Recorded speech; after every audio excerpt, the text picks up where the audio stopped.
What's up, my fitness family? Brent Kasmer here with BKPT, Brent Kasmer Personal Training.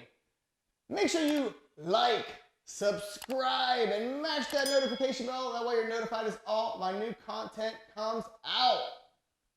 I have the only cable fly chest exercises you need for a rock solid chest. Whew! All right, so I'm gonna be working on upper cable chest flies, lower cable chest flies, so that way you get that fully developed chest and you understand why cables can give you not only the rock hard chest, but striated rock hard chest. So do you know what that means? Google it. All right, so we're gonna start off with lower chest flies. All right, so when you do a lower chest fly, obviously there's tons of different variations of how to do these. I want to give you the best, all right? So I'm gonna give you 5 exercises that I know right now are going to change your life, all right? Because you're gonna get that rock solid chest. So we're gonna start off with a lower chest fly. So you gotta know how and where the chest ties in, so that way you know how to hit your chest. So if you're trying to hit the lower part of your chest, you need to find what hits that. So you know that it ties in up in here to your bicep deltoid and all the way down up underneath here. So it kind of swoops. So you need to make sure you're doing it in that same motion of how it ties in. So when doing the lower chest fly, 2 things. If you don't have a flex line, run out and get one. If you need to know where to get one, jump on my website. I'm just kidding. Not really. But what I would do is if you have to put a certain amount of weight on there, it shouldn't be a max out weight. Don't get me started about people maxing out in the gym and that way to get rock solid pecs from doing these exercises. It's not about max out weight. It's literally about cognitive ability of tying in your brain to your body. So understanding how to hit it. So I don't know if you just watched that. I didn't talk you through it. Come in tight to it so that way you don't hurt your shoulder. And then that way you can grab the other one as well to pick it up and tighten it up and bring it in. So you're going to start this straight down so that way you're less able to get injured, less, whatever, you know what I'm saying. So I want you to come up with the cables and then just coming straight down with them. Really meeting there in the middle to tighten them all the way up, okay? So I'm going to show you one version with this. And this isn't going to count, but I like personally to do a lot of these fly motions with one arm. And there's a reason for that. So right there, bam, squeezing those handles in the middle, really getting a good pec contraction, all right? So the next exercise, I wanted to show you, this doesn't count. So this is a 0.5, somewhere in between. What we're going to do is you're going to do it as a single arm. The reason I like the single arm motion a lot better is, for one, you can go all the way across that midpoint and really lock in that chest, because that's how you get that full contraction, all right? Is going right past that midpoint to get that full contraction. So you're right here coming out, up underneath, and good squeeze. And it's right past that midpoint. So you're not twisting. You're just right past the midpoint, getting that lower chest fly. And you want to either use the mirror or use your hand to kind of feel it and guide it, all right? So I'm going to do the same thing with this one as well. So coming out right into that lower squeeze. Not twisting the body. Good control. Right past that midpoint, and you should feel that lower part of your chest bulging out. So it should be nice and tight. It should be bulging out with the contraction of it. All right? So that would be your lower chest fly. All right? So that's your lower chest fly, lower chest exercise fly, however it is that you want to obviously call it. The next one is a tight, so we're going to do a lower tight fly squeeze. So same thing, bringing these in nice and tight. This is the reason I like this one a little bit better is because of the fact that you can increase the weight on this one. So the big thing is getting it into the starting position. So you're here and it's just a tight squeeze, but that weight's a little bit better. Better meaning more difficult. But it's more about the squeeze and just pumping that chest full of blood, contracting it, holding it for like a few seconds. This is where the tempo is huge for getting those striations, for making that muscle rock hard. That's why you see a lot of bodybuilders, you know, when their muscles are just, they look really defined and good. And it's silly, but it's because they spend a lot of time flexing. So back in my competition days, you know, you spend 15 seconds flexing every pose. And it really makes those muscles nice and hard and tight. So that way you're getting that body part almost to the fact that like it's stimulated and it's actually conditioned for the tensing, the squeezing, the contraction of the muscle. So those are the two exercises that I really like.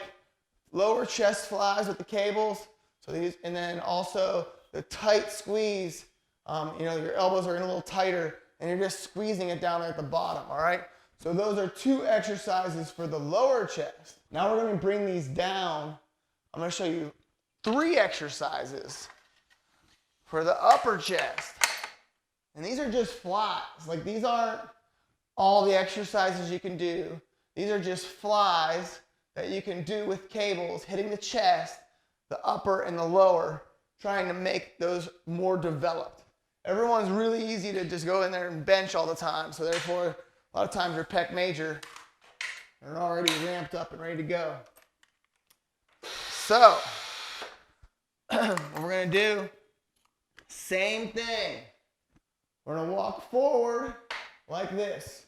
So you gotta know the upper chest is up here, okay? Top part of the chest, but how it's activated is it's tied in a little bit differently. So it's here to here. So it's almost like clavicle area. So when you come in, you need to come in this upward swoop to kind of hit that upper part of your chest.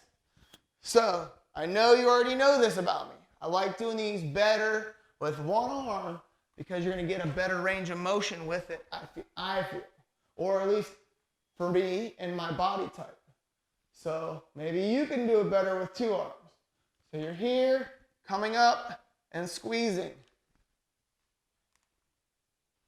Up, squeezing. Just like that. So now that you saw that, now watch. Tell me you don't feel this is better. So you're here, right past that midpoint, holding it for a split second, getting a good contraction, squeezing that upper chest, and you feel it, you see it popping out. It's popping, squeezing it, not twisting. So it's the upper fly for your chest. I do a couple over here, I can't get unequal. Even though I'm cutting a video, and I probably wouldn't count this as exercising. So, boom, squeeze, squeeze. How long you hold that for? Just 1 second to 3 seconds. All right, nothing crazy. All right, I know, you know what, I made a comment earlier, and you're probably wondering why I said anything about the flex lines. The reason I love these flex lines is, I'm sure you hear it in these videos and you see these little minus and plus buttons. So that controls the weight of these machines. It's all done by air. There's a computer calculation of exactly how much pounds go into each cable as you're using them. So it's amazing. So it helps obviously reduce chance of injury because you don't need to be at the most exposed point to actually get all the weight on there. I can just do it right into wherever I'm at into the exercise. They're Bluetooth, so it's pretty amazing. All right, so what we're gonna do now is I'm gonna run into the incline chest fly squeezes. So just like I showed you with the decline or lower chest fly, it's just about the elbows are a little bit tighter, so you're able to go a little bit more and just squeezing the crap out of your chest. So that's the goal is right there, bam, squeezing. All right. So finding that angle. The cool thing about an incline bench is the fact that it's got different levels that you can actually put it at to hit different angles of the chest also. And that also can be done on the decline as well. All right. So we're right here, adding some weight. You want to make sure nice and tight, elbows in or out. I'm sorry. And just squeezing those handles together. Really focusing on that upper chest. Squeezing that upper chest.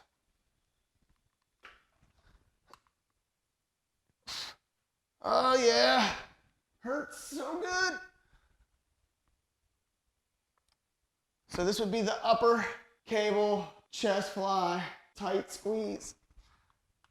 The reason it's tight is because the fact that your arms aren't out wide like a normal wide chest fly. Oh baby, and just holding those in there like that. Woo! So the big thing with all of these fly motions and these cable motions is really getting that tight tension on those things and getting a good squeeze on them. All right, so you got the upper chest fly, cable squeeze. When you're in tight, you got your upper flies with the single arms. Those are the 4, all right? The last one I want to show you is we got the upper chest flies again, but I want to do it on a bench, okay? So a lot of times you can't get the right angle when you're doing it. And it's just trying to mentally feel it yourself, and putting yourself into a bench will actually give you that correct angle also, especially as you're trying to learn that upper chest on your own body. So this gets you a really good shot at getting this correctly. And make sure you let me know in the comments if you can't see this. All right, I want to make sure that the angle is good and you can get a good angle on this. So you're here, you've created that line like I was sharing with you of how your chest needs to move, the motion of how it needs to move to hit that upper chest. So it's just like this right past that midpoint. So this is another incline chest fly, but these are done on the bench. And you're really feeling that up in here nice and tight, right past that midpoint. This stops you from actually twisting or doing anything improperly. Yes, you can do these with dumbbells. Yes, you can do this with a kettlebell, but you're not going to get the squeeze like you will on a cable. And in the full motion also. Full motion meaning during the entirety of the motion, you have tension coming against you. Those are things you don't have when using dumbbells or barbells or kettlebells or any other type of free weight so that you're going to use other than cables or resistance bands, because they're always going to have tension through the entire motion because of the thing always being pulled back towards the machine. So those are the 5, baby. Like I told you, we have 5 exercises. These are 5 exercises that I was giving to you to get that rock solid chest. So we hit the upper and the lower in the reverse order, so lower than the upper. And that way you're going to get that nice full look. So make sure you attack any deficiencies any deficits that you have a little bit harder than you would, obviously, if you're used to doing bench and used to doing flies and your upper chest is underdeveloped or lower chest is underdeveloped, guess what? It's time to get the focus on and attack those areas so that way you have an entirety nice rock solid pecs, all right? So hopefully this stuff makes sense. Hopefully you guys enjoy this and it's really hitting home. And guess what? Don't forget, subscribe, like, and hit that notification bell where you're notified as all my new content comes out and you guys stay up to date with the best stuff out there. All right, see you next one.